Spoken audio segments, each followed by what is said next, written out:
Here's the big challenge of life. You can have more than you've got because you can become more than you are. That's the challenge. And of course the other side of the coin reads, unless you change how you are, you'll always have what you got. I have found in my experience that income does not far exceed personal development. Now sometimes income takes a lucky jump, but sure enough, unless you grow out where it is, it'll usually come back where you are. Life has strange ways. If somebody hands you $1 million, best you become a millionaire quickly, so you get to keep the money. Otherwise, sure enough, it'll disappear. Somebody once said, if you took all the money in the world, divided it up equally among everybody, it would soon all be back in the same pockets. Incredible. Success is something you attract, not something you pursue. Success is looking for a good place to stay. So instead of going after it, you work on yourself. Personal development. See, the major question to ask on the job is not what are you getting? The major question to ask on the job is what are you becoming? See, the big question is not what am I getting paid here? The big question is what am I becoming here? Because true happiness is not contained in what you get. Happiness is contained in what you become.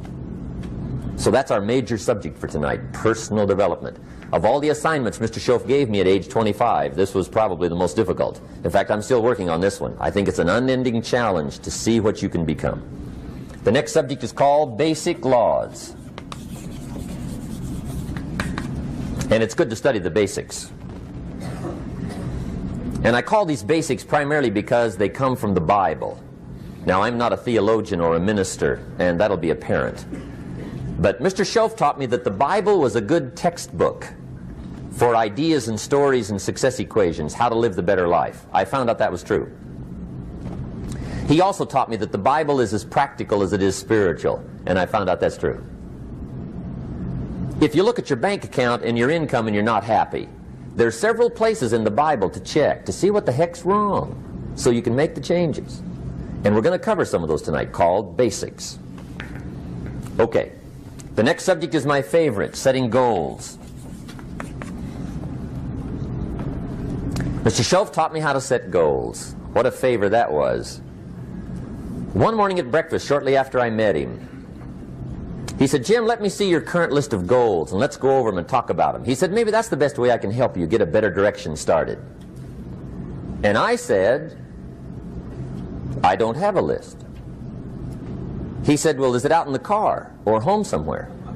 I said, no, sir. I don't have a list anywhere. He said, well, young man, that's where we got to start. He said, I can tell you right now, if you don't have a list of your goals with you, he said, I can guess your bank balance within a few $100s. Which he did. And that got my attention. I said, you mean my bank balance would change if I had a list of goals? He said, drastically. That day I became a willing student how to set goals. And sure enough, learning how to set goals changed my life. And I often wondered why no one had ever taught me how to set goals up until age 25. I went to high school, but if they offered it, I missed it. I went to college for a year, never heard it. I worked for Sears. Really. And to my knowledge, Sears never taught it. Right? How to set goals. So here I am, age 25, married, my family's starting, I've been to college, I'm working, and I still don't know how to set goals. But fortunately, when I was 25, I met the man who taught me how, and it revolutionized my whole life. Economically, socially, personally, it's incredible. So I want to share with you tonight what Mr. Schoaf shared with me, how to set goals. It can be a life changer. Okay. The next subject is the negative part of the seminar. Life is part negative, so we got to talk about the negative. And this subject is called diseases of attitude. Diseases of attitude. There's a lot of things that can wreck your chances to do well. We live in a rather dangerous world, so you got to be not only wise, you got to be careful. Now, attitude diseases are just as bad as physical diseases, right? High blood pressure, heart trouble. I mean, a lot of things lace your chances to do well. So you've got to be careful. And attitude diseases are deadly. I mean, they'll destroy all the good things you start. Okay? So we'll go through those attitude diseases, how to spot them, how to look for them, what they are, and the cure. And I'm a pro on these because I've had them all, so I can give you excellent advice on these. Now, the last subject we're going to consider tonight is called the day that turns your life around. The day that turns your life around. And under this subject, we're going to talk about the emotions that can change your life. Human beings are emotional creatures, and emotions are powerful for life change. Now, of course, emotions are so powerful they can go either way on you.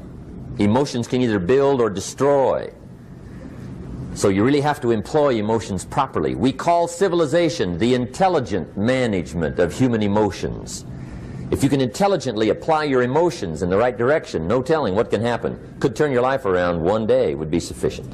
So we'll talk about those. Okay.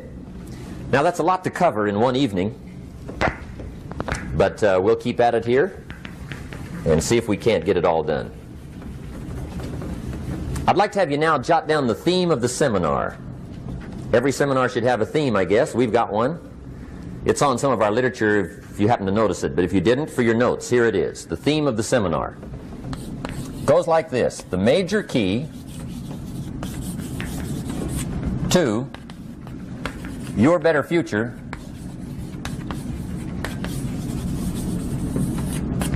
is you. That's the theme of our seminar tonight. The major key to your better future is you. And I'd like to have you underline two words just to give it some added punch. Underline the word major and the word you, so that it reads, the major key to your better future is you. Now, my first suggestion is transfer this to a card or something where you can put it up, where you can see it every day. Preferably put it up where you can see it at the beginning of the day, before you go off to put the day together. This is a good phrase just to glance at, to keep in mind as you're putting the day together. It's called the silent seminar. If you'll just let this talk to you during the day, I found it to be tremendously helpful. The major key to your better future is you. For a big share of my life now, I didn't have this one quite figured out. Among a lot of things I didn't have quite figured out. Many things used to puzzle me back in those early days. I used to wonder why two people could work for the same company, one make twice as much money. Now, see, that used to puzzle me. And maybe they were the same age, graduated from the same school, live in the same community, work for the same company, with the same products and the same services. They've got the same traffic, the same problems, and one makes $1,000 a month, the other one makes $2,000 a month. Now that was my puzzling question. Why would this long list be the same and the money twice as much? I asked, what's the difference between $1,000 a month and $2,000 a month? And I don't mean $1,000 a month, right? I could figure that out. But what makes the difference? Why would one person do twice as well, 3 times as well? Speaking economically. Now, I know there's more than one way to do well. I understand that. But in this little narrow area called compensation, what's the difference? Well, back then, with my faulty thinking, I'm trying to reason it out. I thought, well, maybe time makes some of the difference, right? Some people do better because they have more time. I used to say, Harold ought to be able to do well. He's got a lot of time. If I had all of Harold's time, I could do well. Now, that's got to be dumb, right?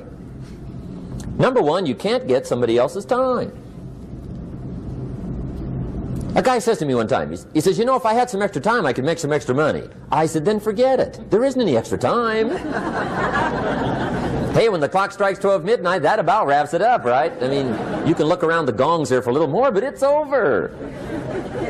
You say to the guy, what are you doing? He says, I'm looking for extra time. See, they'll come and take you away, right? There isn't any more time. Now, if you can't get more time, which you can't, what could you get more of that would make a difference in economic results? And here's the key word. Make it a part of your notes. We're going to consider it tonight. The word is value. And I have a little phrase for your notes. Value makes the difference in results. Value makes the difference. You can't get more time, but you can create more value. Now here's the first lesson of economics. Everybody should learn it from the time they're old enough to understand what a dollar means, how to earn one, how to get one, how to keep one, what to do with it. First lesson of economics. We primarily get paid for value. That's lesson one. Bringing value to the marketplace, that's how you get paid. You don't get paid for the time. I know it takes time to bring value to the marketplace, but you get paid for the value, not the time. Now, since that's true, here's one of the key questions of the evening. Is it possible to become twice as valuable at the marketplace and make twice as much money in the same time? Could you become 3 times as valuable? Make 3 times as much money in the same time? Is that possible? The answer is yes, if. And it's always if, right? Life is known as the big if. Harry Truman once said, life is iffy. How true. And here's the big if we're going to consider it tonight. It's possible to do much better at the marketplace if you go to work primarily on yourself. And that's the theme of our seminar tonight. Learning to work primarily on yourself.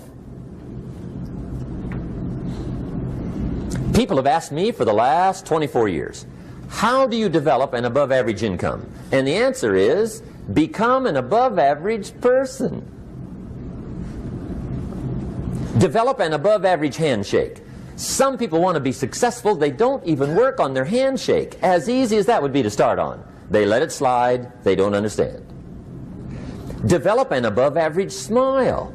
Develop an above average excitement. Develop an above average interest in other people. Develop an above average intensity to win. See, that'll change everything. Probably one of the most frustrating experiences in life is looking for an above average job with above average pay without becoming an above average person. It's called frustration.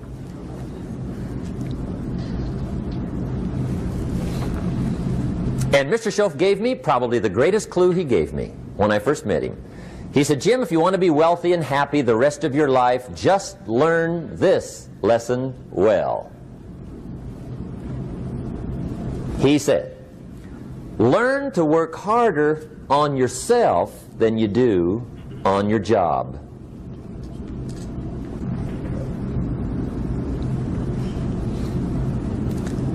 Then Mr. Schoaf gave me probably one of the most important clues among so many things he taught me, but this was in those early days.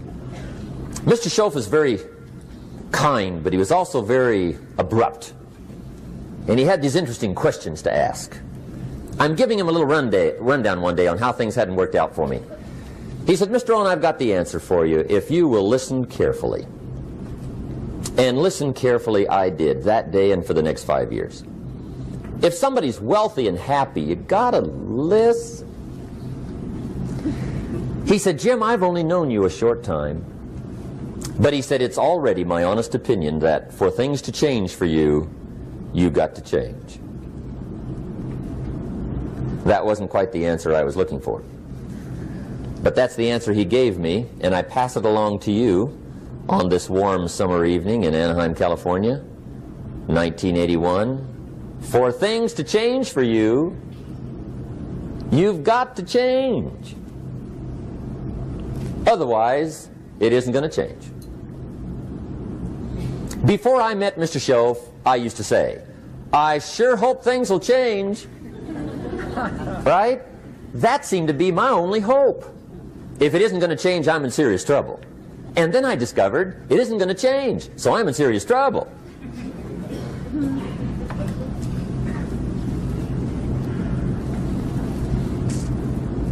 See, I can tell you what the 80s are going to be like. You have dropped into the right place. I did a seminar one time for Standard Oil executives and management in Honolulu. And we're having a conference one day on this big conference table. And one of them said to me, Mr. Rohn, you know some fairly important people halfway around the world. What do you think the 80s are going to be like? I said, gentlemen, I do know the right people. I can tell you. So they all listened very carefully. And I said, gentlemen, based on my wide experience, I can really honestly say to you, in my opinion, in the 80s, it's going to be about like it's always been. Aren't you glad you came? That's inside. I don't pass that around just everywhere. Now, of course, I said that to make a point, but I also said it because it's accurate. It's going to be about like it's always been. It isn't going to change. The tide comes in, and then what? It goes out. For 6,500 years that we know of, recorded history, and probably long before that. So it is not going to change. It gets light, and then what? It turns dark. 6,500 years. See, it's not likely to change. And we're not to be startled by that. If the sun goes down, the guy says, what's happened, what's happened? It means he hasn't been here long, I guess, right? It always goes down about this time. The guy says, well, I don't like that arrangement. Well, you got to talk to somebody besides me, right? It gets light, then it turns dark. In rotation, the next season after fall is what? Winter. Pray tell, how often does winter follow fall? Every year regularly for the last 6,500 that we know of. See, it is not going to change. Now, some winters are long, and some are short, and some are hard, and some are easy, but they always come right after falls. It isn't going to change.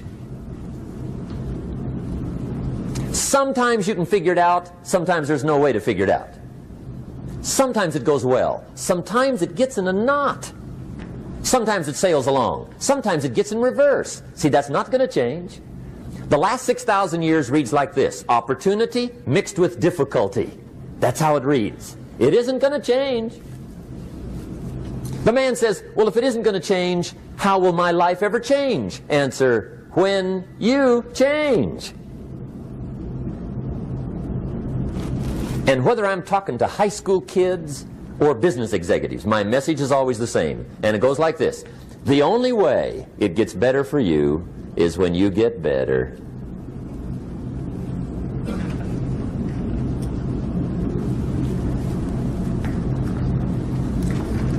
Let me give you the 4 major lessons in life to learn. Here's 4 majors. It's good to study the majors. In our weekend seminar we teach. Some people don't do well because they major in minor things. You've got to be on the lookout. At the end of every week, end of every month, you've got to check, make sure you're not spending major time on minor things. Okay, we go through that whole series. Majors and minors. Now, let me give you 2 phrases before we get to the 4 majors. This will set it up and you'll see where I'm going. 2 key phrases for your notes. Here's the first one. Life and business is like the changing seasons. That's the first phrase. Life and business is like the changing seasons. One of the best ways to describe life, it's like the seasons. Frank Sinatra sings, life is like the seasons. Now here's the second phrase. Very important. You cannot change the seasons, but you can change yourself. You can't change the seasons, but you can change yourself. And see, that's how life gets better for you, not by chance, but by change. Now, here's the 4 major lessons in life to learn. I've got my first book finished. Came out a couple of weeks ago. This is in it. The 4 major lessons in life to learn. Here they are. Number 1, learn how to handle the winters. That's lesson 1. They come right after falls with regularity. Some are long and some are short and some are hard and some are easy, but they keep coming. You must learn to handle the nights. They come right after days. You must learn to handle difficulty. It comes right after opportunity. You must learn to handle recessions. They always follow progressions. For the last 6,000. See, it isn't going to change. The lesson you must learn is how to handle it. And there's all kinds of winters, right? The winter when you can't figure it out. The winter when it all goes smash. The winter when it turns belly up. The winter when it won't work, when you've run out of money and you've got a broken heart. See, those are winter times. There's all kinds. Economic winters, social winters, personal winters. When your heart is smashed in 1,000 pieces and the nights are unusually long, your prayers seem to go no higher than your head. It's wintertime. Barbra Streisand sings, "It used to be so natural to talk about forever, but used to be's don't count anymore. They just lay on the floor till we sweep them away. You don't sing me love songs, and you don't say you need me, and you don't bring me flowers anymore." A song of winter. But see, the disappointments come. Those are normal. That's part of life. But the question is, how do you handle it? How do you handle the coming winters and the disappointments and the down times? Well, you can't get rid of January by tearing it off the calendar. But here's what you can do. You can get stronger, you can get wiser, and you can get better. The winters won't change, but you can. And that's how life changes for you. See, before I understood, when it was winter, I used to wish it was summer. I didn't understand. When it was hard, I used to wish it was easy. I didn't know. And then Mr. Schoaf gave me a part of his very unique philosophy when he said, "Don't wish it was easier, wish you were better." See, that triggered my whole life change. Don't wish for less problems. Wish for more skills. Don't wish for less challenge. Wish for more wisdom. That's the key. So that's lesson one. Learn how to handle the winters. Here's lesson two. Learn how to take advantage of the spring. That's the second one. Spring is called opportunity. And spring follows winter. What a great place for it. If you were going to put it somewhere, that'd be the place to put it, right after winter. And pray tell, how often does spring follow winter? Every year with regularity, 6,000. You can almost count on it. See, opportunity always comes. Days follow nights. Isn't that terrific? Opportunity follows difficulty. But here's what you must learn to do. Underline these two words in that key phrase. Take advantage. Underline those two. You must learn to take advantage of the spring. See, just because spring rolls around is no sign you're going to look good come fall. You got to do something with it. In fact, you have to get good at one of two things in life. Planting in the spring or begging in the fall. Or get somebody to do it for you. See, those are about the only alternatives. Now here's what else you must do. Take advantage of the springs quickly, because there's only a few. Just a handful of springs have been handed to each of us. They don't come forever. Life is fairly brief. So you got to read every book you can get your hands on what to do with your springs while they're here. And take advantage, they soon run out. The Beatles wrote, "Life is so short." And for John Lennon, it was extra short. But life is brief. Elton John sings, "She lived her life like a candle in the wind." It's brief. So whatever you're going to do with your life, you got to get at it. Don't just let the springs pass. Here's the third major lesson in life to learn. Learn how to protect your crops all summer. You got to take care of what you start. Sure enough, as soon as you've planted your garden in the spring, the busy bugs and the noxious weeds are out to take it. And here's the next bit of truth. They will take it unless you prevent it. And that's the third major skill to learn. You've got to learn to prevent the intruder from taking all the good you start. It's one of the challenges. Here's two key phrases under number 3. First one, all good will be attacked on this planet. Maybe not the next one we get to, but on this one, all good will be attacked. Every garden will be invaded. Not to think so is naive. And here's the second phrase. All values must be defended. Political values, social values, community values, family values, marriage values, friendship values, business values. Every garden must be tended all summer. Third major lesson. Now here's number 4. Fourth major lesson in life to learn. Learn how to reap in the fall without complaint. Learn to reap come harvest time without complaint.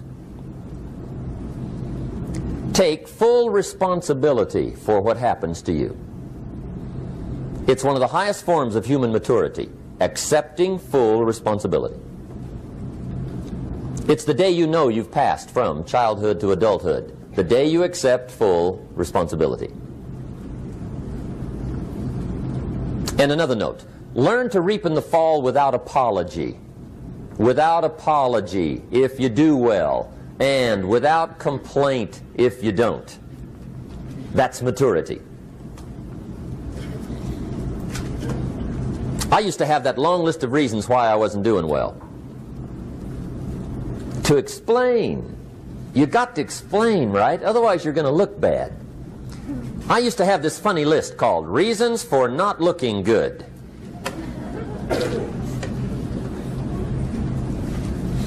I used to blame the government. I mean, you can believe that or not. It was at the top of my list. I had a lecture second to none. The government. That was on my list. I used to blame taxes. Look what you got left after they take everything. And they expect you to do well. That was on my list there. Prices, that one's easy, right? You walk into the supermarket with $20, come out with a little half bag. So I had that on my list. I used to blame the weather.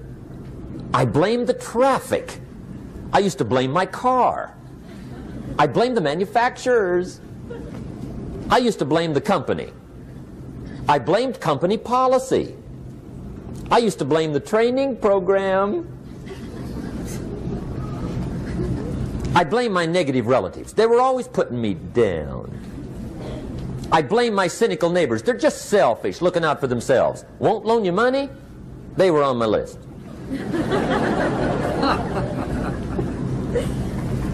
I used to blame the economy. I blamed the community. That's a pretty good list for not doing well, isn't it? I thought it was good. I'll never forget one day, Mr. Schoaf was very kind, but he was also very blunt, and this was no exception. And I'm glad he was blunt. There's a lot of things I'd have missed if he hadn't have been blunt. One day, with sort of a curious look on his face, he said, "Jim, just out of curiosity, tell me, how come you haven't done well up until now?" Excellent question. I thought, well, so I won't look too bad, I'll go through my list. And this list I just gave you, I put that on him. And he was very patient. He let me go through the whole thing, the government, the weather. I went through this whole thing. When I finished, he looked my list over very carefully. He said, "Mr. Rohn, big problem with your list. You ain't on it." How brilliant.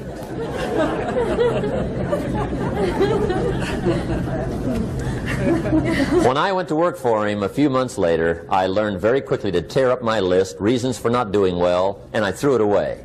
And I got me a fresh piece of paper. And I put one word on it. Me. There's a black heritage spiritual that says, "It's not my mother nor my father, nor my brother nor my sister, but it's me, oh Lord, standing in the need of prayer." See, I used to blame everything outside. And then let me give you a little philosophy that helped turn my life around. For your notes, here it is. It's not what happens that determines the quality or the quantity of your life. It's not what happens. And the reason is because what happens to about everybody. No different. The sun went down on all of us last night. A common event, a happening. And I found out that the same things can happen to two different people. One gets rich and one stays poor. Why is that? It's because it's not what happens, but rather it's what you do that changes everything. So that's a key phrase. It's not what happens, it's what you do. What happens is about the same. You might put that in parentheses here. Same. What people do, that's what's different. Anything can happen, right? Everything can happen. I've heard all the stories. I've been one of the stories. Hey, we could all tell stories all night long, right? Happenings. Anything can happen. Have you heard of Murphy's Laws? Anybody here heard of Murphy's Laws? Okay, most of you have. Murph had these laws. One of them was, if anything can go wrong, it will. That's one of Murphy's Laws. He was not one of the great positive speakers of the day. But anyway, it's still true though, right? Anything can go wrong, everything can go wrong. For sure. I've fallen out of the sky so many times. Once to the tune of a couple of million. Devastating. Took me a while to survive that one. Now, it wasn't all that much, but it was all I had. Right? I mean, that's when it's much, right? When it's all you got. If you got 3, 2 go, you got 1 left, you ain't looking that bad. But when it all goes. Has anybody been there when it all went? Anybody? Come on, the rest of you liars. Go ahead. Hey, we've all been there, right? When it all went. Of course, it used to be a long time ago, right? When you ran out of money, got to 0, you were all through. Heck, now you can whistle right on by 0, right? I mean, they will bury you. That's what they will do.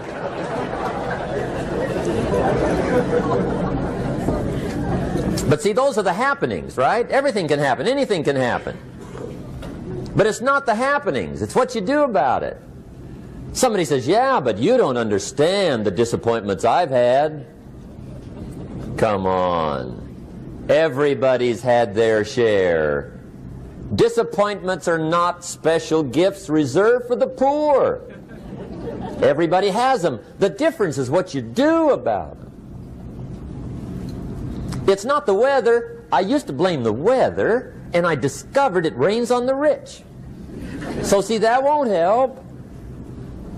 2 men wake up one morning, there's a rainstorm on. One of them looks out his window, sees the rainstorm, and he says, wow, what a storm. With weather like this, they can't expect you to go out and make sales. He stays home. Same morning, the other guy looks out his window, sees the same storm, says, wow, what a storm. But he says, you know what, with weather like this, what a great day to go out and make sales. Most everybody will probably be home. Especially the salesman.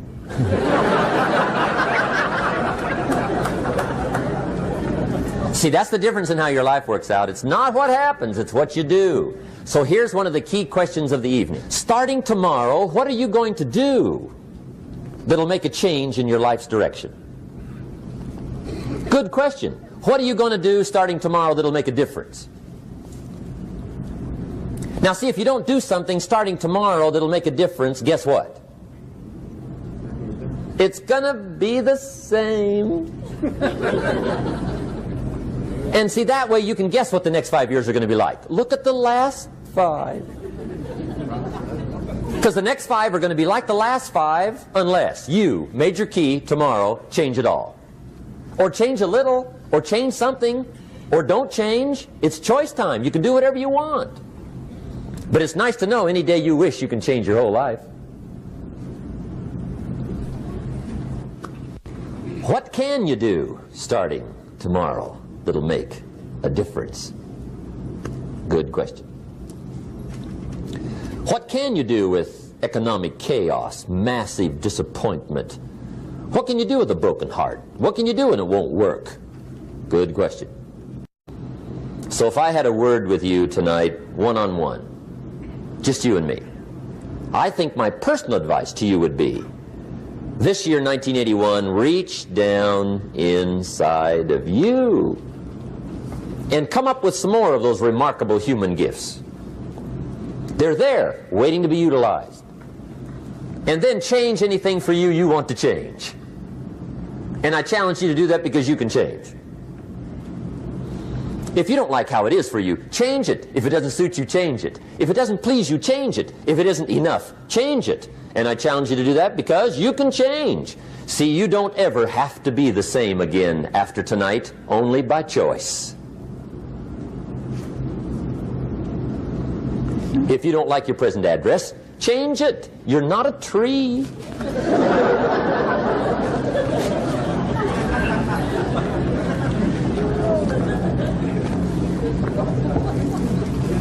Now, let me give you 3 steps to personal development. Let's get down to the nitty-gritty. What does it take to really make the changes starting tomorrow? It takes more than philosophical pronouncement. I know that.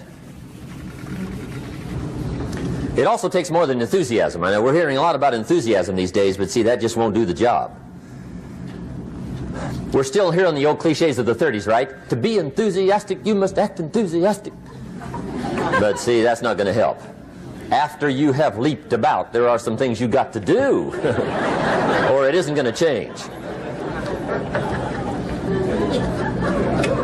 See, you can get all excited about lifting 200 pounds till you get to the gym. And then you need a new excitement. And the new excitement is called discipline. Major step to human progress. Discipline. If there's one thing to get excited over, that's it. Get excited over your ability to make yourself do the necessary things. What could you make yourself do starting tomorrow that would change it all? No! Tell him. Now, see, that's exciting. On any given day, you can massively change the direction of your life. Murder is a clear example that any one person on any given day can forever alter the course of their life. It just happens to be a negative act. But just as sure as you can commit a negative act, you can also commit a positive act and forever alter your life whenever you wish. Now that's exciting. And whatever that act might be that changes your life. The guy finally takes a shotgun to his car and blows out every window, destroys every tire, puts 100 rounds in this shabby old thing. And he says, I have driven this embarrassing thing for the last time. And not only will I never drive it again, nobody else will ever drive it again. And he lets that shuddering thing stand there for a while as a monument to the day he said, today my life changes. Now who can do that? Anybody. When can you do it? Whatever day you pick.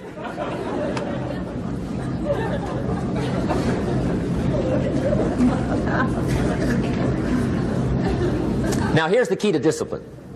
Start with the little disciplines, get excited over the little disciplines, and get right on those, because those will lead to the big ones. You can't handle the big challenges in life unless you take on the little ones. Make a list of all the things you can do, get right on those, discipline yourself for those, both for the results and for the muscle and for the practice, so that when life hands you some big challenges, you'll be ready, you'll have the muscle. But see, if you don't handle the small ones, you can't take care of the big ones. Okay, here's what else it takes for life change. Self-motivation. Key phrase, self-motivation. I don't know why we call it self-motivation. It's really the only kind there is. You've got to motivate yourself. Because I found out you can't change people. They can change themselves, but you can't change them. Lord knows some I've tried. But see, it won't work. People have to change themselves. I learned some of those lessons early. I built a little sales organization way back in those early days. I'm 25. And I had some nice people. I said, I'm going to make these people successful if it kills me. I almost died, right? I mean, you can't do that.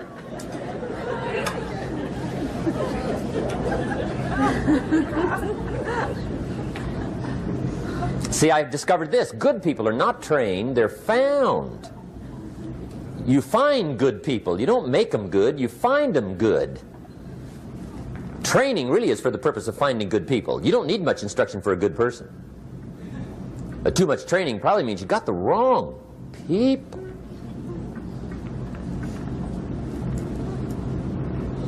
So you got to find the right people. That's the key to getting a good job done. One of the major things we learn in management, lesson 1, don't send your ducks to Eagle School.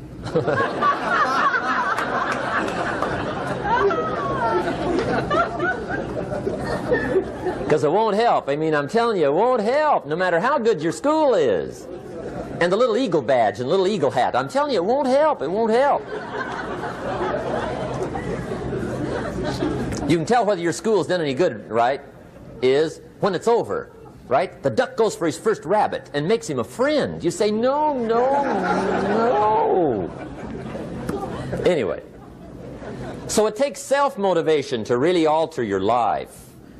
And you don't want to give self-motivation away to somebody else and make it somebody else motivating you. The guy says, boy, if somebody just come by and turn me on. What if they don't show up? Right? See, you got to have a better plan for your life. Okay.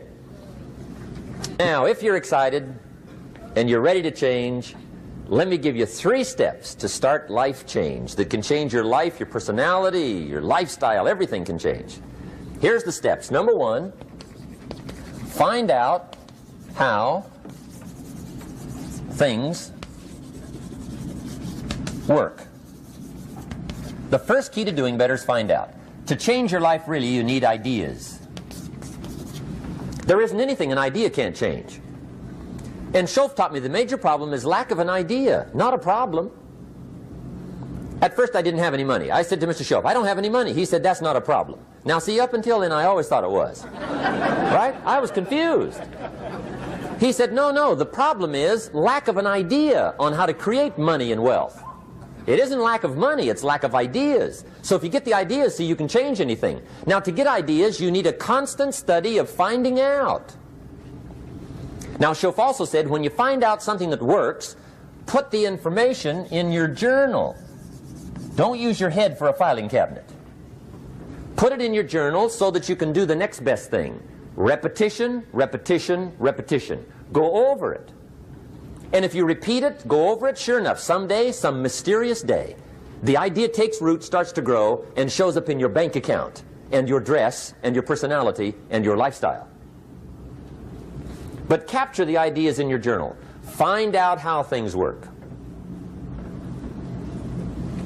Schoaf gave me this word for my life change. He said, study. Great word. If you wish to be successful, study success.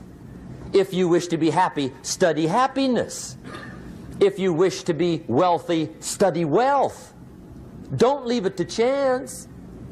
Make it a study. Some people just go through the day with their fingers crossed. See, that won't do it. You've got to study the things that can change your economic, social, spiritual, personal life. Now, here's a qualifying phrase. And we'll have several of these qualifying phrases throughout the seminar. Here's the first one. You may not be able to do all you find out. I understand that. You may not be able to do all you find out, but you should find out all you can do. See, you don't want to wind up at the end of your life and discover that you've lived only 1/10 of it. And the other 9/10 went down the drain. Not for lack of opportunity, for lack of information. So that's number 1, find out how things work. Now here's the best human virtue for finding out, curiosity. Make a note of that. Curiosity. Be curious. You might add a word to it that'll help. Childish curiosity.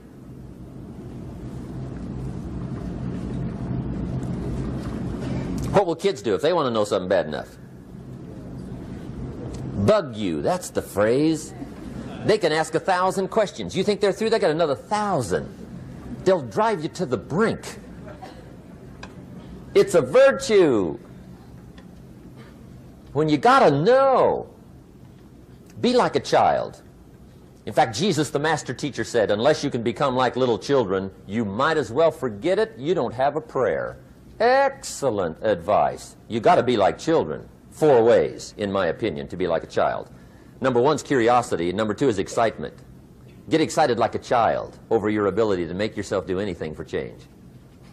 3rd is faith. Have faith like a child. Adults are too skeptical.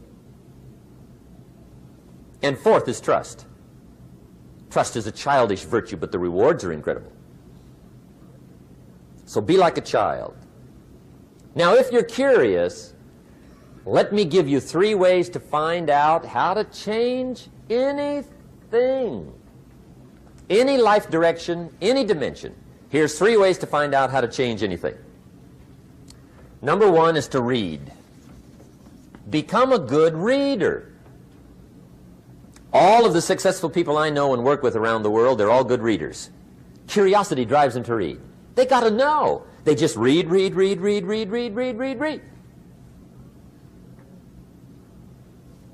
Become a good reader. Now, that's my opinion. Listen to the other lecturers and listen to me and make up your own mind. Don't be a follower. Be a student. Okay? I say, really, for life change, you got to read. One way to learn is from your own experiences, but another way to learn is from other people's experiences. See, one book might save you 5 years if you read it. Did you know there's books on how to be stronger, more decisive, be a speaker, be a leader, have a better effect on other people, develop your personality? Did you know there's books on that? And people don't read them? How would you explain that? And they can read. Did you know that hundreds of successful people have written their stories in books and they wrote down how they did it and people don't read it? How would you explain that? The guy's busy, I guess. You know, you get tied up. The guy says, well, yeah, you work where I work, but the time you struggle home, it's late. You got to eat a bite of supper, watch a little TV, get to bed. You can't sit up half the night reading. And the guy's behind on his car payment. Good worker, hard worker, sincere. But you got to be better than sincere and work hard. Otherwise, at the end of your life, you'll wind up cold, stony broke. You got to be better than a good worker. You got to be a good reader. The whole world is governed by laws. The universe, in fact. Laws. We call it the law of electricity. We call it the law of gravity. There's mathematical laws. There's physical laws. Speed and velocity laws. Agricultural laws. There's all kinds of laws. Now that we find ourselves on the spinning planet, you just have to learn what I call the setup. Learn the setup. Life's setup. Now, we didn't set it up, but we're here, so you got to learn it. And we should learn the setup for 2 basic reasons. Number 1, to keep from getting hurt. It's one of the major reasons for learning, so you won't get hurt. See, economically, socially, personally, you can get hurt just not knowing. Ignorance is not bliss. Ignorance is poverty. Ignorance is tragedy. You got to know, or you're going to get hurt. It's good to know not to walk out the 10-story window. That's excellent information. Now, what if a guy didn't know and he walks out? Now he's dead at the bottom. Somebody says, well, the poor guy didn't know. You got to know, or you're going to get hurt. Okay. Now, here's a parenthesis. You don't have to like the setup. I don't ask you to like how it is. That's not what's important. But it is important to learn how it is. Okay? So you don't have to like it, but you should learn it. That's what I tell the kids, right? Make sure you get the information. What you think about it, that's up to you. What you're going to do with it, that'll soon be up to you. But make sure you get it. See, there's nothing worse than being stupid. Nothing. I mean, being broke is bad, but being stupid is awful. And what's really bad is being broke and stupid, right? That's about the end of the world. I mean, there isn't anything much worse than that. Unless you're sick. Sick, broken, stupid. I mean, that is it, right? There's nowhere else to go. So make sure you get the information. It's key. You don't have to like it, but learn it. If this big monstrous thing lifts up in the sky, hangs there for a little while, cuts loose, comes crashing down, boom, shakes the ground for 5 miles. And then this big monstrous thing lifts back up in the sky, hangs there for a little while, cuts loose again, comes crashing down, boom, shakes the ground for 5 miles. It just keeps doing that, this big monstrous thing, lifting up and then crashing down, boom. Now, you might come along one day and say, that's got to be a stupid arrangement, which is okay. You're entitled to your opinion. But the first thing you should learn to do is get out from under it, right? That's number one. You might have a great moral argument. You might want to shake your finger at the sky, but do it from over there, right, so you don't get smashed. It's called your basic smart. So number one, learn so you won't get hurt. Whether you like it or not, learn. Now here's the second reason for learning, the setup, to benefit. It's called the plus of life. And that's what life is, right? Both minus and plus. The minus is tragedy, heartache, misery, failure, unhappiness. But life is also happiness, prosperity, good feelings. So here's the key. Learn to get on the good side of the way things work.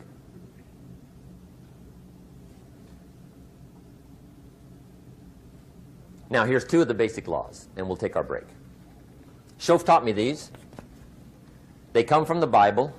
Now again, I'm an amateur, okay? When it comes to the Bible, I'm not a pro. So you'll sort of have to take my way of putting it. But here they are. The first one is the law of use. The law of use.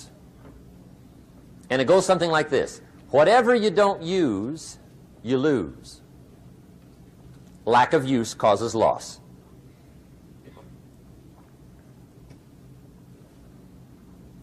On this planet, maybe not the next one, but on this one, if you tie your arm to your body, leave it there long enough, you'll never use it again. It's over for the arm. Now, it may not be over, but it's over for the arm. The only way to keep the use of this arm is what? Keep using it. If you quit, you lose automatically. They don't bring it up for a vote. You lose automatically when you quit. Now, the same thing that goes for your arm goes for your brain, mentality. The same thing goes for all the human virtues. Ambition, unused, declines. Strong feelings, unused, diminish. It doesn't grow, it diminishes. Faith, unused, decreases. It's a law. Vitality unused diminishes. Energy unused decreases. The guy says, well, I'm going to save up my energy. You can't do that. That's like trying to save today, put it on the end of the year. See, you can't do that. They'll come take you away. If you don't use today, what? It's lost. The guy says, well, I'll work twice as hard tomorrow to make up for it. See, that's foolish. You could have done that anyway. Today unused is lost. A talent unused is lost. An ability unused is lost. So here's one of the key expressions of the evening. Take a new inventory of yourself. Starting tomorrow, new project. Take a new inventory. And make sure that all of your talent and ability and mentality and ingenuity and vitality and strong feelings, faith, courage, make sure that all you've got's being used. Otherwise, you lose. Now, one of the best illustrations of the law of use is a Bible story called the Parable of the Talents. The talent story. Interesting story if you haven't read it in a while. Just review it. It's a good story. An ancient story. It says there was a master with 3 servants. He got them together one day and he said to the 3, I've got these talents. And in those ancient days, a talent was a measure of gold. And he said to the 3 servants, take these talents and see what you can do with them while I'm gone. He said, I'm taking a journey and I'll be gone for a while. When I come back, we'll get together, go over the book, see how you did. He said, here's 5 of these talents for you. 5. Here's 2 of them for you. 2. And here's 1 for you. 1. The master said, take those talents, see what you can do with them. When I come back, we'll get together, we'll go over it all. The servant said, okay, master takes off. According to the ancient story, the master comes back from his trip. When he gets back, he gets the 3 servants together, and as he said he would, he asks, how did it go with those talents? You were 5. What happened? That servant said, well, I took the 5 talents you gave me, and I put them to work. A little shaky at first, but he said things finally got rolling. And he said, I poured it on. And he said, my talents grew to 7, 8, 9, 10. He said, I doubled my talents from 5 to 10. Books will show. Master said, one heck of a job. Or something like that. He said, I gave you 2 talents. What happened? That servant said about the same thing happened to me. I put those 2 talents to work, poured it on. They grew to 3 and then to 4. He said, I doubled my talents from 2 to 4. Books will show. Master said, well done. He said, I gave you 1 talent. What happened? That servant said, well, I took the talent you gave me, and I carefully wrapped it, and I dug a hole and buried it. And camouflaged it, I suppose, right? So nobody would steal it. And he said, fortunately, nobody got it. And he said, I knew you were going to be here today, so I dug it up. Here it is, safely wrapped. I did not lose it while you were gone. According to the ancient story, the master said, take that talent away from him and give it to the man that's got 10. Now you might say, well, I don't like that arrangement. The poor guy's only got 1 talent. He's already got 10. It ought to be more even. Remember, I didn't ask you to like it. But this one I would ask you to learn, because it simply means whatever you do not employ, you forfeit. It's a law. So learn well the law of use. Now here's the second one, and we're going to take our break. Second law from the Bible. This one we've heard since we were small, I'm sure. It's called the law of sowing and reaping. In fact, we've probably heard it so often we could quote it. It says, whatever you sow, what? You shall reap. Fairly blunt, hopefully clear. Here's my first suggestion on the law of sowing and reaping. Don't try to beat it. You might as well try sitting on the sun in the morning. Keep it from coming up. You'll have better luck. Whatever you sow, you reap. Now, for a fair share of my life, I'm a bit mixed up on how all this applies. Among a lot of things I was mixed up on. I knew I wasn't reaping too good. That I understood. My problem was I was confused about what was causing it. Remember me with the funny list? I thought those are the reasons why it isn't working out well. And then Mr. Schoaf gave me the clue that helped me figure it all out. He said, Mr. Rohn, I have another answer for you. There's another way to quote this law that'll show you where the problem is so you can go to work on it right away. All you need to know is where the problem is. Then you can go to work on it. So he quoted me the law another way, and I found out what my problem was. Here's the way you quote the law. Whatever you reap is what you've sown.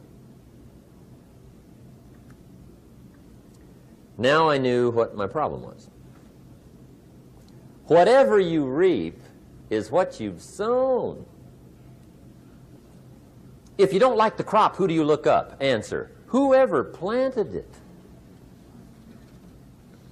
And where do you find who planted your crop? Answer, in the mirror. What I finally learned to do come fall was to go to the mirror. That's where you go. And if necessary, you say, a few skinny carrots? I got to be unimpressed. Where were you last spring? Asleep. Didn't you read the books? Did you break your hoe? Let me give you 7 key points to the law of sowing and reaping. Let's tick right down through the list of 7, and it'll be break time. 7 points to sowing and reaping. Here's part of the philosophy that really helped me to make some changes in life direction.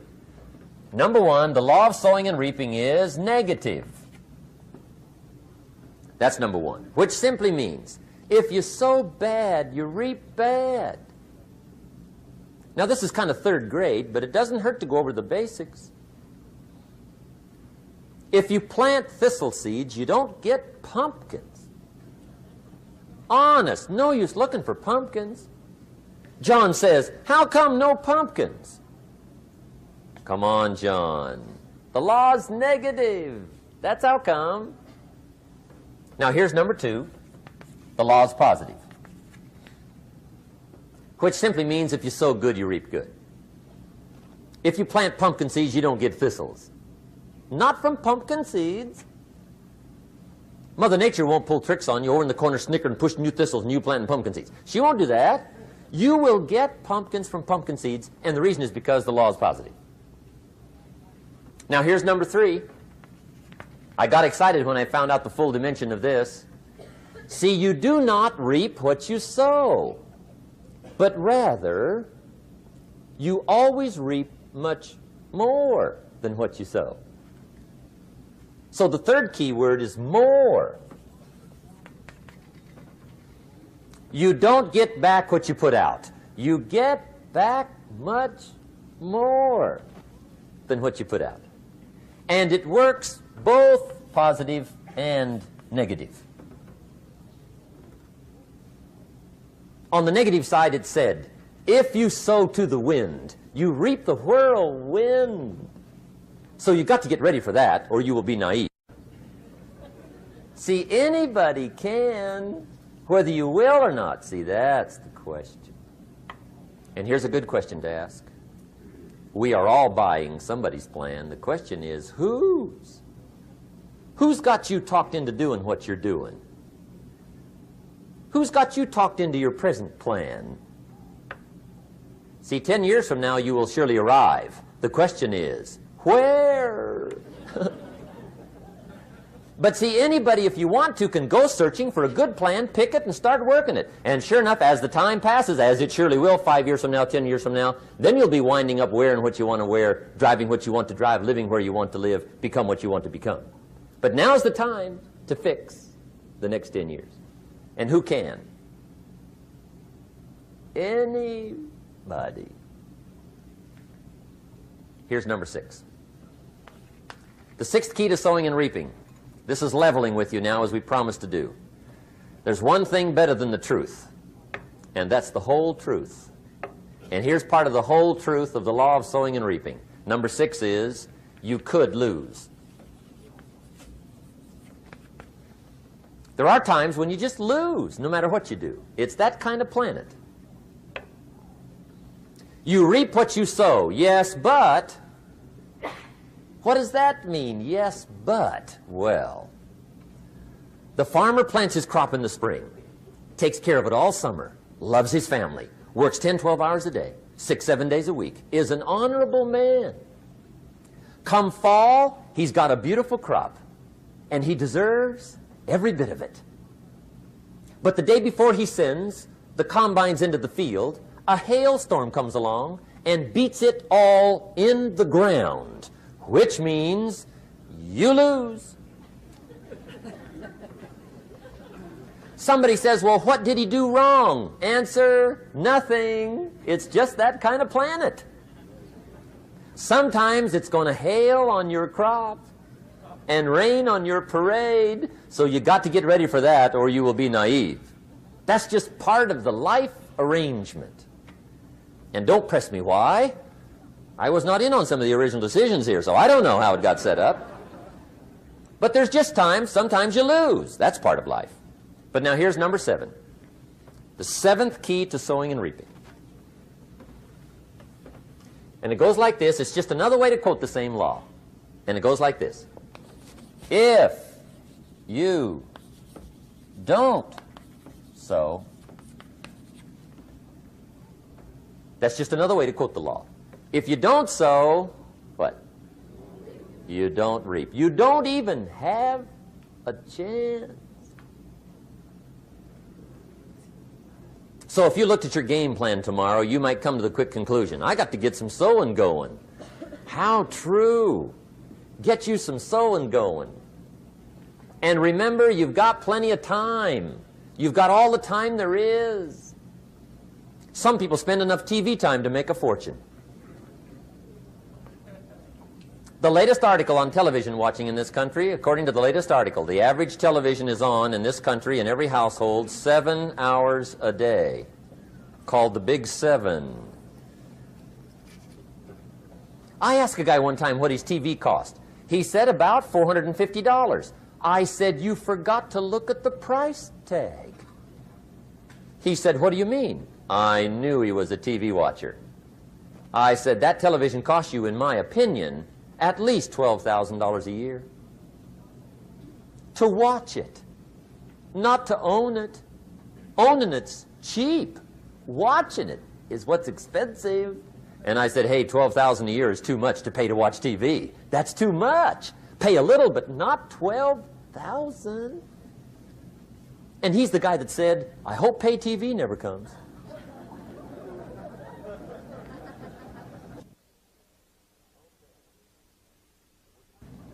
Okay.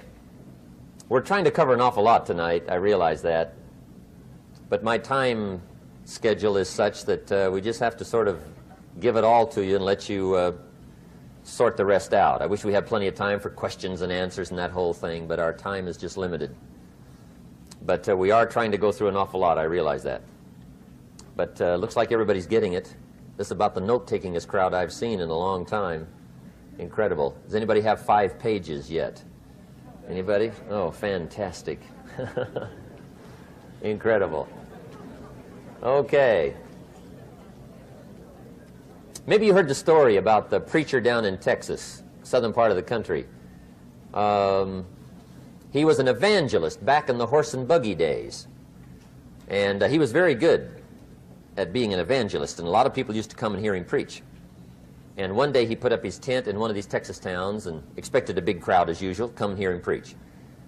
And he got there, first night of the tent revival, walked in. 7:30, time to start. And to his surprise, the tent was empty. He thought, well, something must be drastically wrong. So he waited till 7:45, nobody showed up. 8 o'clock, zip. Finally, 8:15, one lone cowboy wandered up on his horse, tied his horse up outside, came in, sat down on the front bench, right, waiting for something to happen. The preacher thought, well, at least I better go down and talk to the cowboy. So he walks down, talks to the cowboy, and he says, Cowboy, I'm the preacher. And he said, I don't know what to tell you. Something's gone wrong. He said, this tent was supposed to be full of people. He said, I'm embarrassed. He said, you're the only one that showed up. And he said, I really don't know what to do. And the cowboy said, well, I'm not a preacher, so I really can't tell you what to do. You know, he said, I'm just a cowboy. But he said, I know this, if I went out to feed my cattle and only one showed up, I'd at least feed it. The preacher thought, hey, the cowboy is right. If you've got a good idea to share, you should share it, if there's 1 or 1,000. So he got kind of inspired by this conversation, and he jumped up on the platform and started to preach, as if the tent was full of people, just exploded. And he went for an hour and 15 minutes, just kept rolling. Finally, he quit. And when he finished, he came down off the platform and talked to the cowboy again. Says, well, cowboy, what did you think of my sermon? And the cowboy said, well, I'm not a preacher, so I really can't tell. You know, he said, I'm just a cowboy. But he said, I know this. If I went out to feed my cattle and only one showed up, I'd feed it, but I wouldn't dump the whole load on it.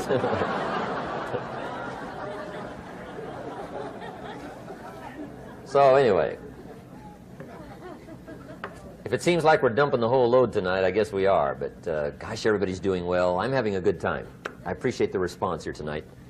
Okay, the next subject is setting goals. Let me show you what turned my life every way but loose. Mr. Schoaf dropped this idea on me, changed me completely. Setting goals. Here's what can easily happen if you don't set goals. It's easy to let life deteriorate into making a living instead of designing a life. And we all have a choice. Make a living or design a life. It's easy to get trapped by economic necessity and settle for existence rather than substance. That's easy. But the best advice I can give you on how to break out of that trap is to learn how to set goals. Mr. Schoaf put it to me this way. He said, Jim, if you had enough reasons, you could do the most incredible things. I never forgot how he put that. If you have enough reasons. See, reasons will change your whole life. Mr. Schoaf said to me, he said, Mr. Rohn, I think you've got plenty of intelligence, you've got plenty of talent, you've got plenty of ability. Probably what you lack is plenty of reasons. He said, I don't think your current bank balance is a true indication of your level of intelligence. I was happy to hear that. He said, I think you're much smarter than your present bank balance indicates. And that turned out to be true. I was much smarter. But of course my first question was, well then why isn't it bigger? And he said, you don't have enough reasons. You've got enough intelligence, but not enough reasons. So see, reasons can change your life. Here's what else I found out. Reasons come first, answers come second. You don't get the answers to do well till you get the reasons. Life has a mysterious way of hanging on to all the answers and only gives them up to the people that are inspired by reasons. So reasons make the difference in how your life works out. Now, what are some of the reasons for doing well? Let's go through a quick list called Reasons for Doing Well. First is personal reasons. Some people do well for recognition. Some people do well for respect. Some people do well for the way it makes them feel. They love the feeling of being a winner. Those are good reasons. I have some millionaire friends that keep working 10, 12 hours a day, making more millions. And it's not because they need the money. It's because they need the joy and the satisfaction and the pleasure that comes from being a constant winner. And see, it's not just the money anyway. It's the journey, not the money. Once in a while somebody says to me, boy, if I had $1 million, I'd never work another day in my life. That's probably why the good Lord sees to it they don't get their million, right? They'd quit. They'd quit. Okay. Next is family reasons. Some people do extremely well for other people, and that's powerful. Human beings can greatly affect each other. Sometimes we will do things for somebody else we will not do for ourselves. We're made that way. I met a man one time who said, Mr. Rohn, to do all the things I want to do with my family around the world, he said, I got to have at least $250,000 a year. I thought, incredible. Could a guy's family affect him that much? And the answer is, of course. How fortunate are the people that find themselves greatly affected by somebody for personal achievement. And we are affected. The writer of a recent song said, "If not for you, the winter would hold no spring, couldn't hear a robin sing. I just wouldn't have a clue if not for you." So we can be affected. That might be one of the most stimulating reasons to do well, finding somebody. When Andrew Carnegie died, the wee little Scotsman that built the big steel industry, when he died, they opened up his desk, and in one of the desk drawers, they found a slip of paper. On that piece of paper, Mr. Carnegie had written his goal for his life, and he wrote it when he was in his 20s. And on that piece of paper, it said, "I'm going to spend the first half of my life accumulating money. I'm going to spend the last half of my life giving it all away." What a goal. He got so inspired by that goal that the first half of his life, he accumulated $450 million. And the last half of his life, he gave it all away. Good question tonight. What's got you turned on? What's got you bombed out of sight to get up early and stay up late and hit it all day? Next question. What's got you turned off? When I found the answers to those two questions, my life exploded into change. I finally found out what had me turned off, and I got that cured. And then I got me a long enough list of reasons to turn me on. And once the lights went on for me, age 25, they've never gone out. I've fallen out of the sky a few times, but I've never lost that drive to make something unique out of my life. See, reasons altered my whole life. Now, there's another list of reasons called nitty-gritty. Hard little reasons. Sometimes those little reasons are the most powerful reasons that can change your life. Sometimes it doesn't take much. I now carry several $100s in my money clip. It's only a few $100s, but it was one of those reasons turned my life around. Just before I met Mr. Schoaf, I heard a knock at the door. I go to the door, and there's a little girl standing there about this tall selling Girl Scout cookies. And she gave me one of the finest sales presentations I've ever heard. Special deal, several flavors, this whole package of stuff, $2. And with a big smile, she very politely asked me to buy. And I wanted to. Big problem. I'm broke. I don't have $2. And to this day, I can remember the pain and the embarrassment. I'm a father. I'm a husband. I've been to college. I'm working. I'm 25.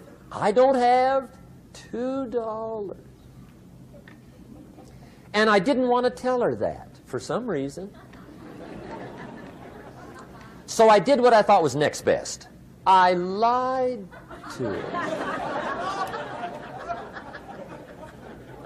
I said, "Hey, look, I've already bought lots of Girl Scout cookies. I've still got plenty stacked in the house," which was not true. But it seemed to get me off the hook for the moment. She said, "Well, gosh, that's wonderful. Thank you very much." And she went away. When she left, I closed the door, and that was the day I said to myself, I don't want to live like this anymore. I've had it with lying, and I've had it with being broke. I'm never going to let this happen to me ever again. I promised that day I would work as hard as possible and would always carry plenty. It took me a little while, but now I do. It was one of those reasons. And I guess I carry plenty for two reasons. One is the way it makes me feel, but also in case I bump into another Girl Scout selling cookies. right? I'm ready.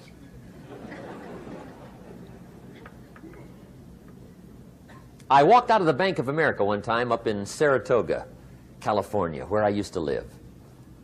Two little girls selling candy right outside the bank. Good place. Some girls' organization they're working for, right? I come walking out of the bank. This first little girl walks up to me. She said, "Mister, would you like to buy some candy?" I said, "I probably would." "What kind is it?" She said, "It's almond roca." I said, "My gosh, that's my favorite." She said, "Wonderful." I said, "How much is it?" She said, "It's just $2. I thought, incredible. I said, "How many boxes of that candy have you got?" She said, 5. And her little friend was standing there. She was selling candy too. I said, "How many boxes have you got?" She said, "I've got 4. I said, "That's 9. I'll take them all." They said, "Really?" I said, "Yeah, it's my favorite. I've got some friends. I'll pass them around." They got so excited, put all this candy together. I reached in my pocket, gave them the $18. When I've got the candy and they've got the money, that first little girl looks up at me. She says, "Mister, you are really something." How about that? Can you imagine only spending $18 and have somebody look at you in the face and say, "You are really something"? Now you know why I carry heavy, right? I'm not going to miss anymore. It was just one of those reasons. Helped to change my life. One of my nitty-gritty reasons was budget finance. Budget finance used to grind my soul. Way back in those early days, I had fallen for one of those consolidation loans, where you take all your little hard-to-pay bills, put them into one big impossible-to-pay bill, right?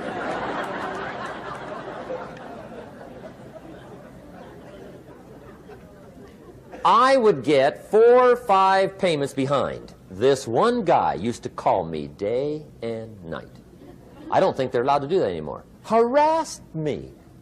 Threatened to run me in front of the judge. Threatened to ruin my credit. Threatened to embarrass my family. One day he said, "We're going to come get your car, drag it rear end up down the street in front of your neighbors." The guy even called me a flake. And back in those days, I'm broke, I'm pitiful, there's nothing I can do about it. But I never forgot how the guy treated me.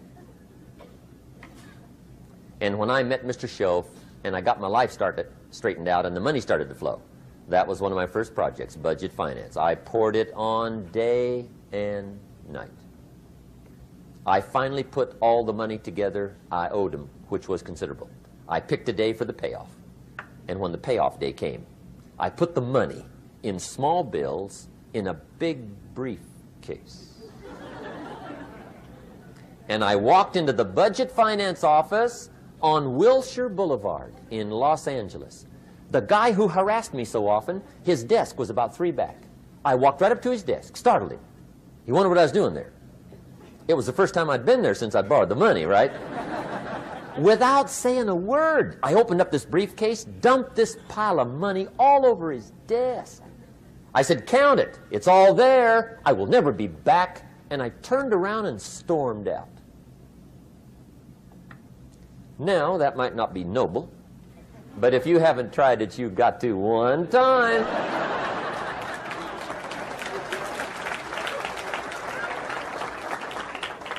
It can be the day that turns your life around. All you need is a reason that turns you on.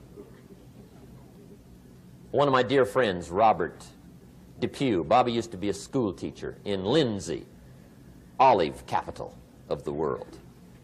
Bobby taught school several years, got a little weary teaching school. One day decided he wanted to get into sales.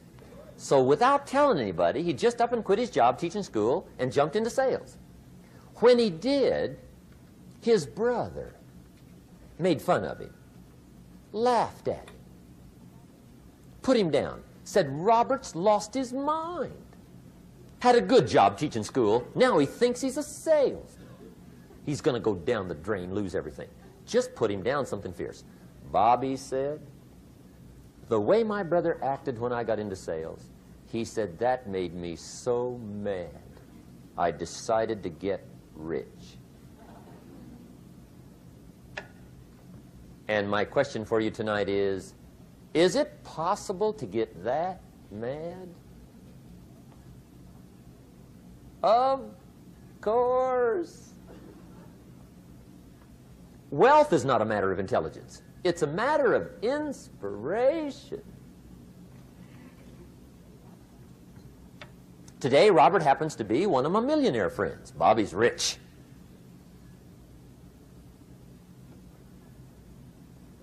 Frank Sinatra said one time, the best revenge is massive success.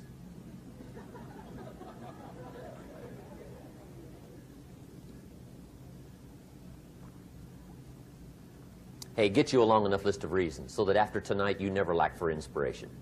You might not have all the answers right away, but you can get the answers if you can get the reasons. Now, let me give you a little simple formula for goal setting. Okay? We take 2.5 hours on the weekend for the whole 10-year plan. We don't have time for that tonight. But let me get you started with a little simple formula Mr. Schoaf gave me. And maybe this will be helpful. First of all, I've divided goals into 2 parts. First is long range. Long range goals. That's your dreams. Your dreams for the next 3, 5, 10, 20, 30, 40 years. Actually, the rest of your life. Your dreams. You've got to keep dreaming.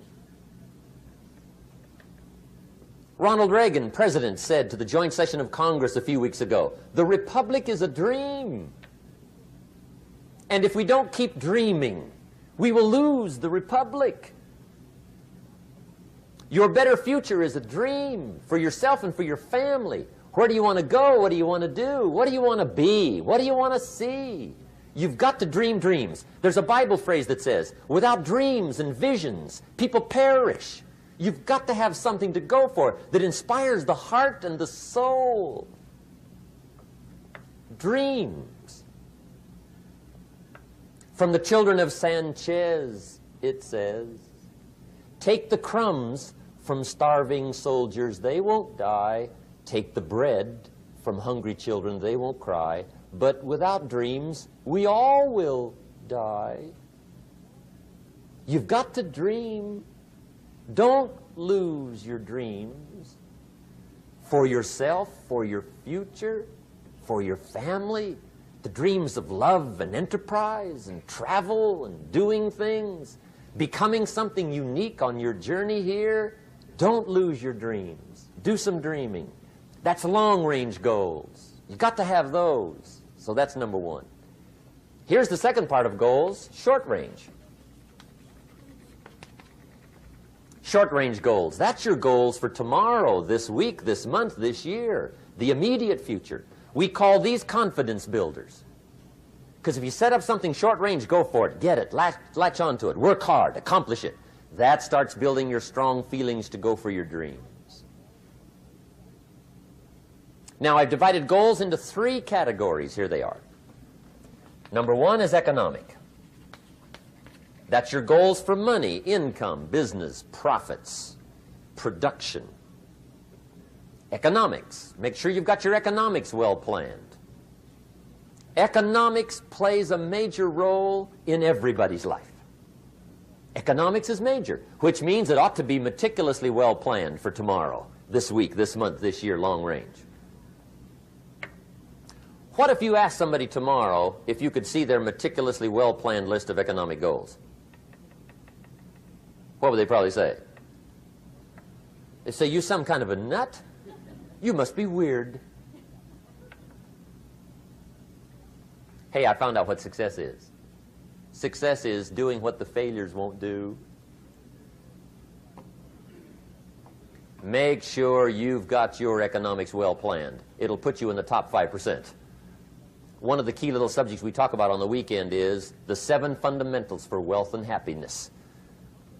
And that's one of them, well-planned economics. It's a fundamental if you want to do well. Join the top 5%. Anybody in this room can join the top 5%, if you will. Okay. Now here's the second category of goals, things. Make a list of the things you want.